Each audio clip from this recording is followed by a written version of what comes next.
আসসালামু আলাইকুম। এই মুহূর্তে স্ক্রিনে আপনারা একটি সুন্দর ডায়নামিক ড্যাশবোর্ড দেখতে পাচ্ছেন। এটি কিন্তু এক্সেল তৈরি করা হয়েছে। একটি সেল রিপোর্টের উপর ভিত্তি করে এই ডায়নামিক ড্যাশবোর্ডটি তৈরি করা হয়েছে। চলুন তাহলে আমরা স্ক্রিন থেকে এই ডায়নামিক ড্যাশবোর্ডটি তৈরি করা শিখে নেব। তো আমি একটি সেল রিপোর্টকে ডায়নামিক ড্যাশবোর্ডে রূপান্তর করেছি। দেখুন, আমি যদি এখানে কোনো প্রোডাক্টের উপরে ক্লিক করি, এই প্রোডাক্টের ডেটাগুলো কিন্তু এখান থেকে ওঠানামা করছে। দেখুন, প্রোডাক্টের ডেটাগুলো কিন্তু সুন্দরভাবে ওঠানামা করছে।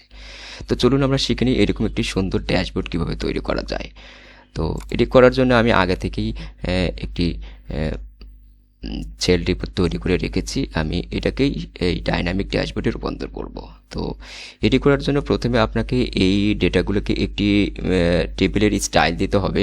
তো এর জন্য আমি এই ডেটাগুলোকে কন্ট্রোল এ দিয়ে সিলেক্ট করলাম। সিলেক্ট করার পর এটাকে কিন্তু আপনার টেবিল করতে হবে। তো টেবিল করার জন্য আপনি কিন্তু সিম্পলি এখান থেকে টেবিল ডিজাইন করতে পারেন, অথবা টেবিল নেওয়ার জন্য আপনার টেবিলের কিবোর্ড শর্টকাট ব্যবহার করতে পারেন কন্ট্রোল টি।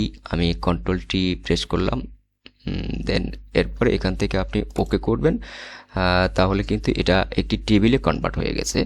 তো এখান থেকে যেটা করতে হবে, এই যে আপনার ফিল্টার যে বাটনগুলো আছে এগুলো উঠিয়ে দিতে হবে। তো আমি এখান থেকে সিম্পলি টেবিল ডিজাইনের এখান থেকে যে ফিল্টার বাটন এটাকে আনটিক করে দিচ্ছি। এটি করার পরে আপনাকে এটাকে একটি চার্টে রূপান্তর করতে হবে। তো চার্ট করার জন্য আপনি ইনসার্ট থেকে আপনি এখান থেকে চার্ট নিতে পারেন, অথবা চার্টের যে কিবোর্ড শর্টকাট সেটি হচ্ছে অল্টার F1। এই অল্টার F1 প্রেস করার মাধ্যমে কিন্তু আপনি চার্টটি নিতে পারেন। তো এই চার্টটি নেওয়ার পরে আপনি যেটা করবেন, এই সেলের যে টেবিল আছে এই টেবিল বরাবর আপনি এটাকে প্লেস করে দিতে পারেন। আমি এখানে রাখলাম, এখান থেকে একটু আমি টেনে বড় করে দিচ্ছি, দেন এদিকে আমি একটু বড় করে দেব।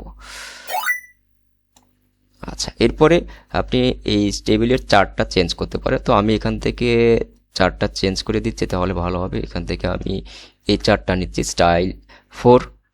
আমি এটাকে সিলেক্ট করলাম।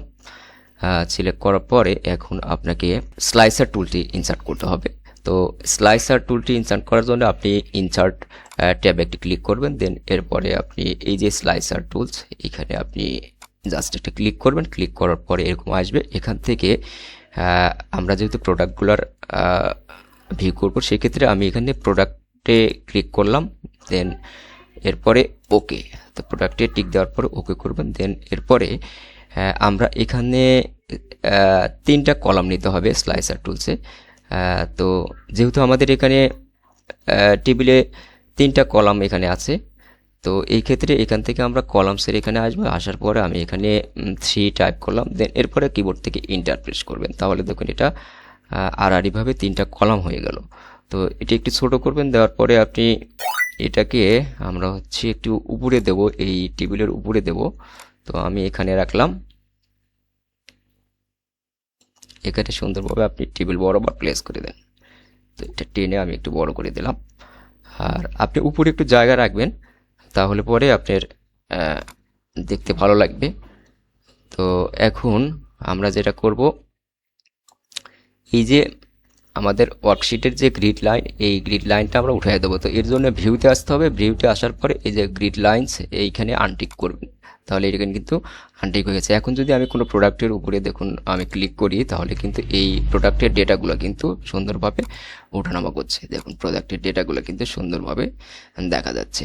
আপনি চাইলে এই সেলটা এখান থেকে উঠিয়ে দিতে পারেন, আরও সুন্দর লাগবে, এটি দরকার নাই। অথবা আপনি এখানে কোনো নাম ব্যবহার করতে পারেন। আমি এটাকে উঠিয়ে দিচ্ছি, দেন দেখুন এখন সুন্দরভাবে কিন্তু এইগুলো ওঠানামা করছে। তো ধন্যবাদ। ভিডিওটি ভালো লাগলে অবশ্যই লাইক কমেন্ট শেয়ার করতে ভুলবেন না। আর পরবর্তী ভিডিও দেখার আমন্ত্রণ রইল। সে পর্যন্ত সবাই ভালো থাকবেন।